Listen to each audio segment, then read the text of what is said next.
आज हम BA part first sociology paper second Indian society Bharatiya Samaj topic joint family. इसके पहले वाले वीडियो में हमने फैमिली टॉपिक्स पे जिसके अंतर्गत meaning and definition of family, types of family के बारे में विस्तृत चर्चा की थी। आज हम जॉइंट फैमिली और के अंतर्गत meaning and definition of joint family और कैरेक्टरिस्टिक्स ऑफ जॉइंट फैमिली के बारे में चर्चा करेंगे।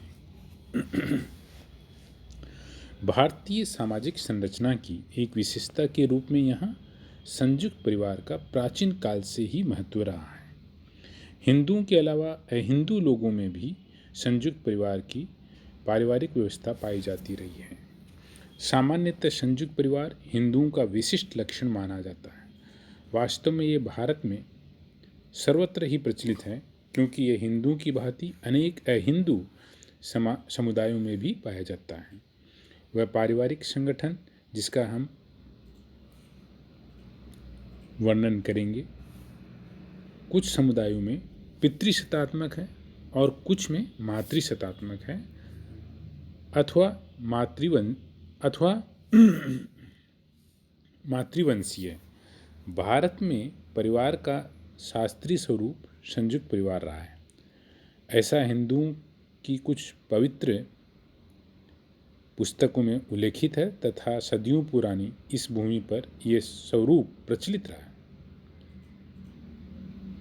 भारतीयों के लिए परिवार का वही अर्थ है जो अंग्रेजी के जॉइंट फैमिली से लिया जाता है। नाभिक परिवार भारतीय अवधारणा नहीं है। तो संयुक्त परिवार का समाजशास्त्र में क्या अर्थ और परिभाषा है, उसके बारे में विभिन्न समाजशास्त्री और मानवशास्त्रियों ने परिभाषित किया है। संयुक्त परिवार में सामान्यतः उन सभी व्यक्तियों को सम्मिलित किया जाता है जो एक सामान्य पूर्वज की संतान होते हैं। भोजन, पूजा और संपत्ति की दृष्टि से भी वे जॉइंट होते हैं, संयुक्त होते हैं। विभिन्न सोशियोलॉजिस्ट ने और एंथ्रोपोलॉजिस्ट ने परिभाषित किया है, जैसे इरावती कार्वे, प्रसिद्ध समाजशास्त्री इरावती कार्वे ने अपनी प्रसिद्ध पुस्तक किनशिप ऑर्गेनाइजेशन इन इंडिया, ये इनकी बहुत महत्वपूर्ण पुस्तक है, इसमें संयुक्त परिवार के बारे में कहा है कि एक संयुक्त परिवार ऐसे व्यक्तियों का एक समूह है जो सामान्यतः एक ही घर में रहते हैं, जो एक ही रसोई में बना भोजन करते हैं और जो संपत्ति के सम्मिलित स्वामी होते हैं, वह जो सामान्य पूजा में भाग लेते हैं और वो किसी न किसी प्रकार से एक दूसरे के रक्त संबंधी हो। ये परिभाषा इरावती कार्वे द्वारा दी गई है। भारतीय समाजशास्त्री IP देसाई के अनुसार हम उस ग्रह को या उस घर को संयुक्त परिवार कहते हैं जिसमें एकाकी परिवार से अधिक पीढ़ियों अर्थात 3 या अधिक के सदस्य होते हैं और जिसके सदस्य एक दूसरे से संपत्ति, आय और पारंपरिक अधिकारों तथा कर्तव्यों द्वारा संबद्ध हो। डॉक्टर SC दुबे ने अपनी पुस्तक मानव और संस्कृति में संयुक्त परिवार को इस प्रकार से परिभाषित किया कि यदि कई मूल परिवार एक साथ रहते हों और उनमें निकट का नाता हो, एक ही स्थान पर भोजन करते हो और एक आर्थिक इकाई के रूप में कार्य करते हो, तो उन्हें उनके सम्मिलित रूप में संयुक्त परिवार कहा जा सकता है।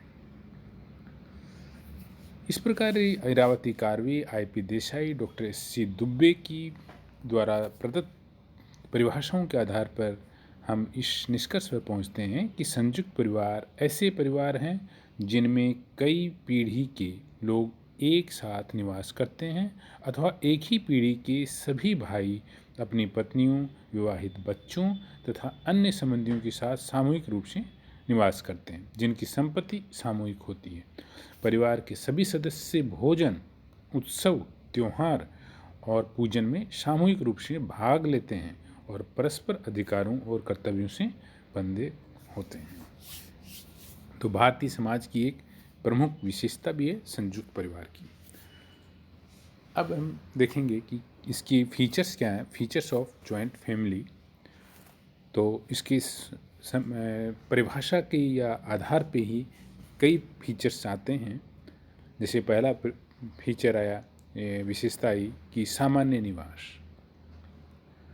संयुक्त परिवार में कई छोटे छोटे परिवार होते हैं और इसके सदस्य एक ही निवास स्थान पर रहते हैं, जिसे वे बड़ा घर कहते हैं। प्रत्येक छोटे परिवार के लिए एक या दो कमरे अलग हो सकते हैं, परंतु रसोई और पूजा आदि के लिए सामान्य कमरा ही होता है। जब कभी सदस्यों की संख्या अधिक हो जाती है तो कोई भी अपने बच्चों सहित पैतृक निवास के पास ही अलग घर बनाकर रहने लगता है, किंतु वे अपने को बड़े घर के सदस्यों से अलग नहीं समझते। पूजा, त्योहार एवं उत्सव या और कोई पारिवारिक फंक्शन आदि के अवसर पर सभी सदस्य पैतृक घर में ही एकत्रित होते हैं।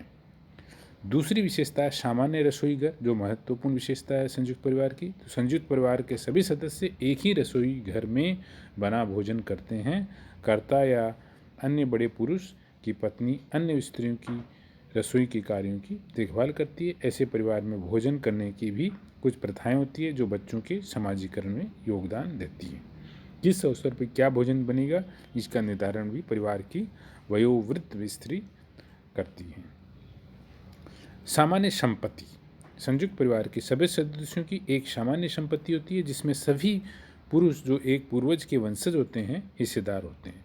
सभी सदस्य कमाकर परिवार के सामान्य कोष में देते हैं तथा जन्म, विवाह और मृत्यु आदि के अवसर पर सामूहिक कोष में से ही खर्च किया जाता है। परिवार का सबसे बड़ा पुरुष ही इस अर्थव्यवस्था को संभालता है। नेक्स्ट है सामान्य पूजा या धार्मिक कर्तव्य। हिंदुओं में परमेश्वर के अनेक रूप माने गए हैं। प्रत्येक परिवार का कोई न कोई देवी देवता होता है, पितर होते हैं। उस परिवार के सदस्यों की रक्षा करते हैं। हिंदू में धर्म एक महत्वपूर्ण तथ्य है। धार्मिक कार्य पैतृक संपत्ति में उत्तराधिकार की दृष्टि से भी महत्वपूर्ण है।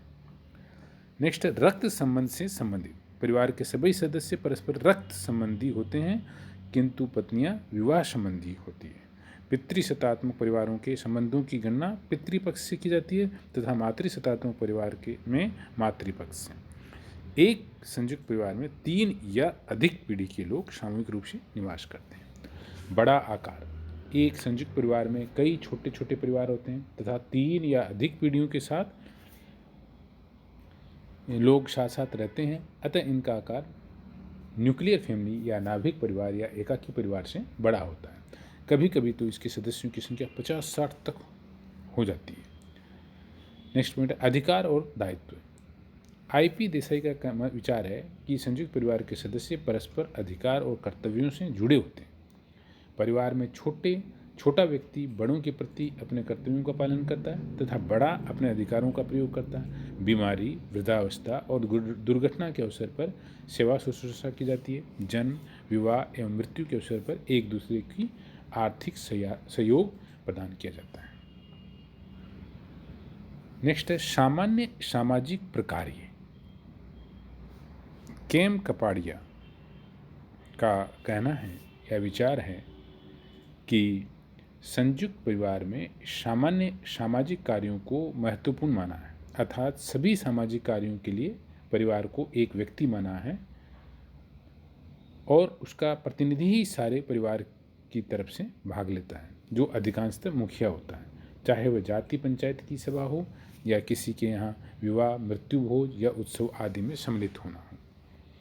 नेक्स्ट विशेषता है संयुक्त परिवार की, परिवार का मुखिया। संयुक्त परिवार में कर्ता का मुख्य स्थान है। हिंदू में वह परिवार का वयोवृद्ध पुरुष होता है, वहीं विवाह, उत्सव, संपत्ति तथा घर के महत्वपूर्ण एवं बाहरी कार्यों का निर्धारण करता है, उसकी आज्ञा का सभी पालन करते हैं। एवं वही अनुशासन और एकता बनाए रखता है। जिस उसकी सत्ता निरंकुश है, परंतु वह सभी के साथ प्रेम, समानता एवं स्नेह का व्यवहार करता है, क्योंकि इसी आधार पर संयुक्तता बनी रहती है, ये ज्वाइंट फैमिली बनी रहती है। नेक्स्ट विशेषता सहयोगी व्यवस्था। संयुक्त परिवार पारस्परिक सहयोग पर निर्भर है। इसके अभाव में सदस्यों का विभाजन हो जाता है। संयुक्त परिवार में एक सबके लिए और सब एक के लिए वाला सिद्धांत लागू होता है। इस तरह से ये समाजवादी व्यवस्था है। नेक्स्ट विशेषता है सदस्यों में एक निश्चित संस्तरण। संयुक्त परिवार में सदस्यों को विभिन्न पद और अधिकार प्राप्त होते हैं। इन पदों में संस्तरण पाया जाता है, हायरार्की पाई जाती है ना?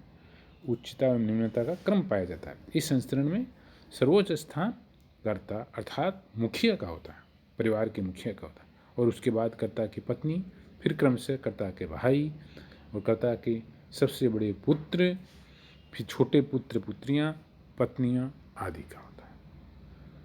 तुलनात्मक स्थायित्व। संयुक्त परिवार अन्य परिवारों की तुलना में अधिक अस्थायी होता है, क्योंकि इसकी सदस्य संख्या अधिक होती है।